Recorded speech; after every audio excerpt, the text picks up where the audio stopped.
Истиғфар Алладан кешірім тілеу деген сөз. Оның түп нұсқадағы айтылуы Астағфируллах әл-азим. Құрметті мұсылман, күнәларыңның кешірілуін және жақсылықтарыңның артуын, әрі десе дәрежеңнің көтерілуін қалайсың ба? Онда истиғфарды көп айтқын. Алла тағала Құран кәрімде былай дейді: кім бір жаман іс істеп қойса немесе өз-өзіне зұлымдық қылса, кейін ол истиғфар айтып Алладан кешірім тілесе, Алла тағаланың аса кешірімді, ерекше мейірімді екенін көрер еді. Сондай-ақ күш-қуатыңның артқанын қалайсың ба? Онда истиғфар айт.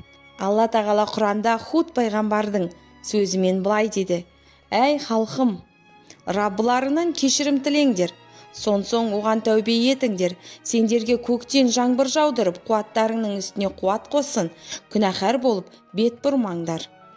Мол жаңбыр, адал табыс, жақсы ұрпақ, кең ырзық несібе қаласаң, истиғфар айт.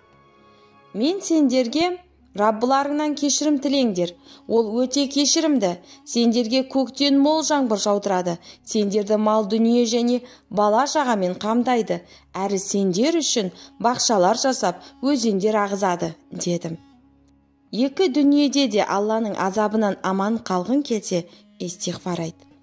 Алла тағала оларды кешірім тілеп жүргендерінше азаптаушы емес. Алланың рахымын қаласаң, истиғфар айт. Алладан кешірім тілемейсіңдер ме? Мүмкін рахымына бөленерсіңдер.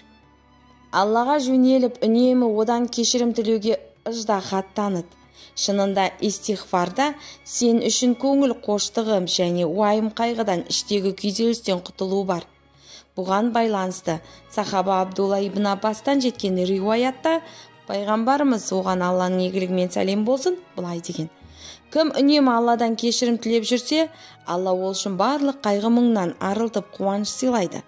Барлық күйзелістен шығар жол жаратады және де күтпеген жерден ризықтандырып қояды.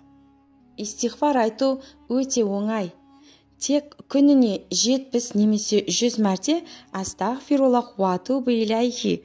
Мағынасы: я Алла, өзіңнен кешірім сұраймын және саған тәубе етемін деп шын жүректен айтуды әдет етсеңіз, Алланың қалауымен бәрі жақсы болады. Ендеше көрерменім, жаныңды жадыратып, рухыңды азықтандыратын истиғфарды күнделікті айтып жүруді әдетке айналдыр.